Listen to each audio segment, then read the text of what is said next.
As the United States economy continues to falter, we find ourselves at a critical juncture. Inflation, one of the key indicators shaping the economy, appears to be stabilizing, but is it a true reflection of the situation?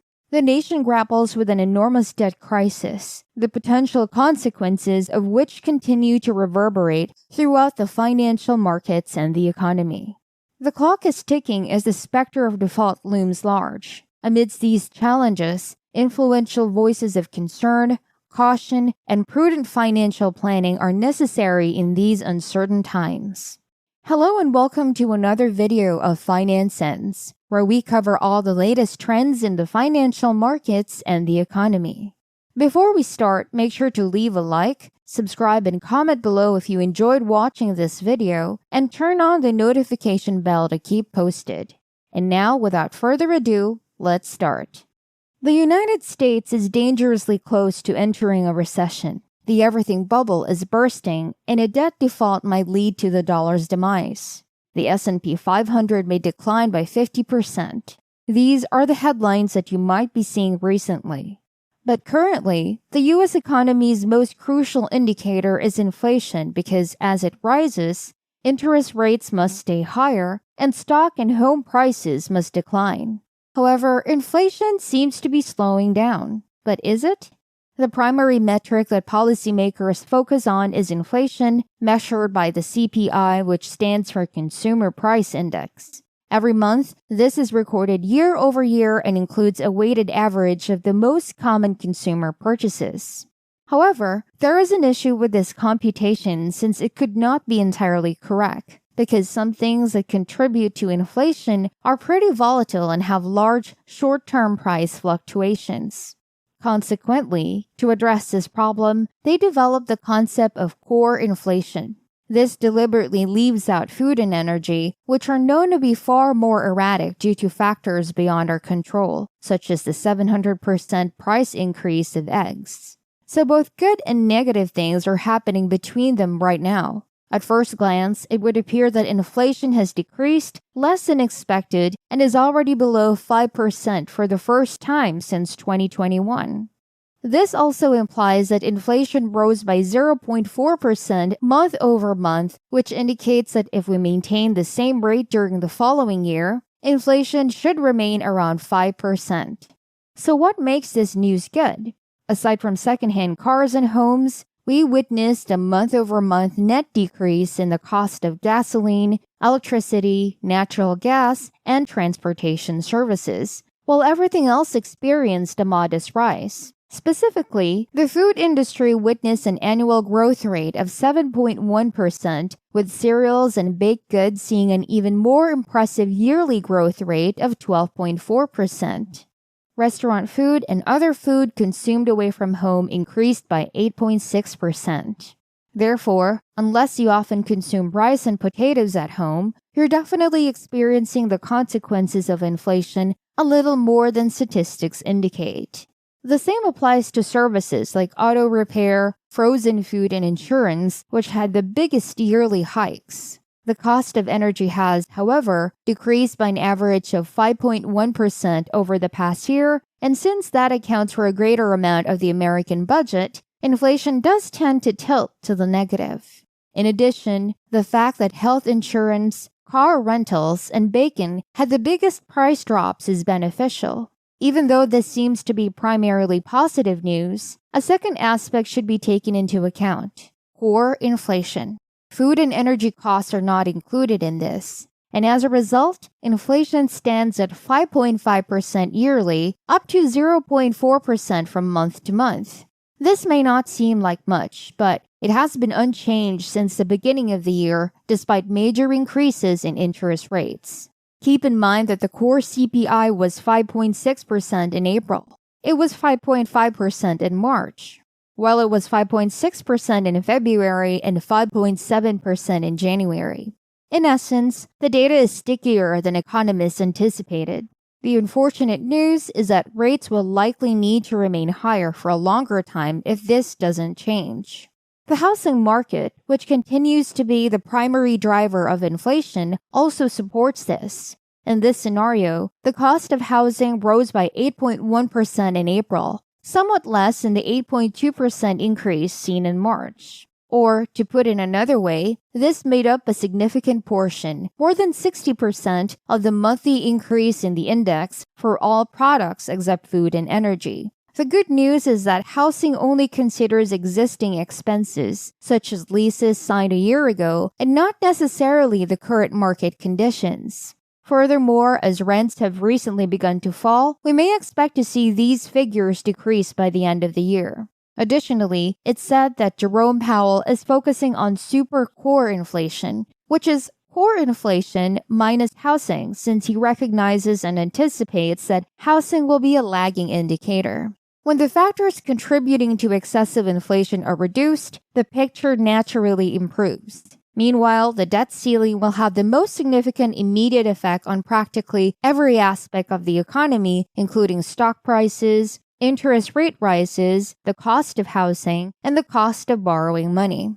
This is the maximum amount the United States government may borrow each year to cover expenses such as federal employee salaries, Social Security, interest on the national debt, and the $440,000 cost of employing someone to operate elevator buttons for members of Congress.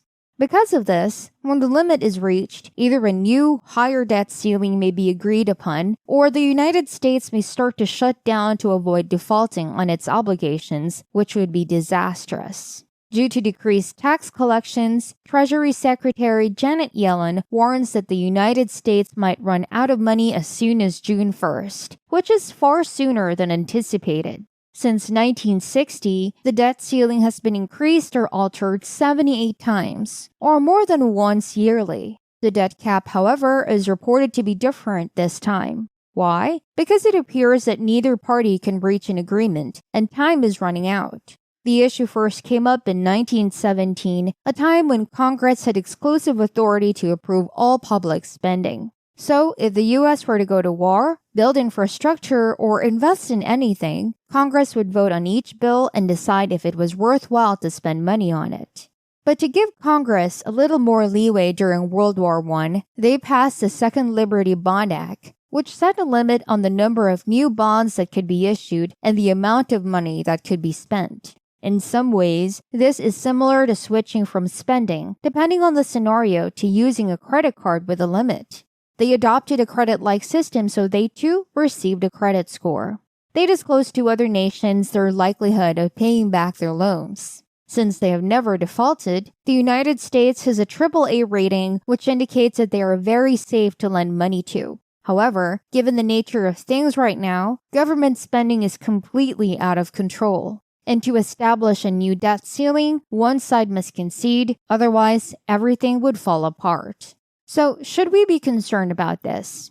It doesn't matter which side you're on. Congress likes to spend a lot of money, and over the past 100 years, this has utterly deteriorated into a political tug-of-war between competing spending agendas. So far, however, the United States has never truly defaulted on its debt, although coming dangerously near on several occasions. They officially went into default in 1979, which was attributed to a problem with check processing. In 2011, they got so near that the S&P 500 credit reporting agency downgraded them from AAA, causing all three stock indices to fall between 5 and 7%.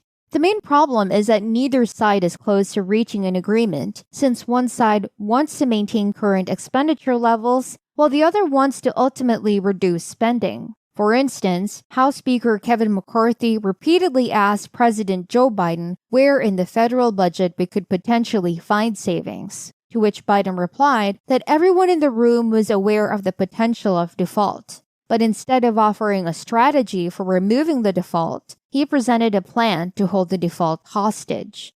Currently, the debt ceiling is the only lever that can influence fiscal policy in the United States, and a deadlock will result if neither side yields. According to Moody's Analytics, in a prolonged dispute, stock prices would drop by over a fifth, the GDP would collapse by more than 4%, and more than 7 million jobs would be lost. Nobody is genuinely brave enough to start the first ever default in American history, Therefore, it's difficult to say whether or not this is a reason for concern.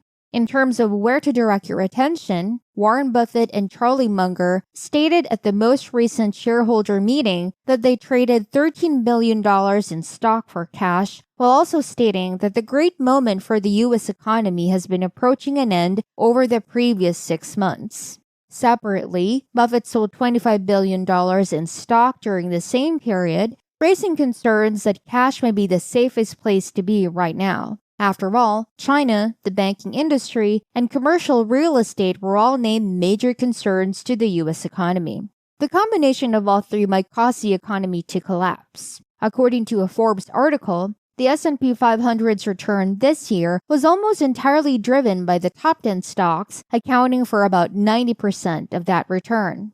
The remaining 490 businesses underperformed, which is the worst it has ever been, and raises concerns that the market may not be as strong as people believe. There seems to be a 94% chance that the Fed will stop raising rates for the remainder of the year, but this depends on many other factors. The only thing left to do is wait and watch what occurs, with high-income households seeing the quickest drop in revenues. The assumption that we will continue to receive yearly returns of 15 to 30% is unrealistic. Vanguard, whose predictions for the next 10 years vary from the average of 3 to 5% annual returns, agrees with this. Because of this, it's more crucial than ever to ensure that you have a properly diversified financial portfolio, maintain a reliable source of income, and set aside money for an emergency fund. Hi, we hope that watching this video was interesting and that you learned something valuable. If you enjoyed it, please hit the notification button, like, subscribe, and watch more of our videos. Also, don't forget to share your comments in the comment section below. This is Finance Sense, helping you stay current on all the most recent changes in the financial markets and economy. Stay safe and look out for the next video.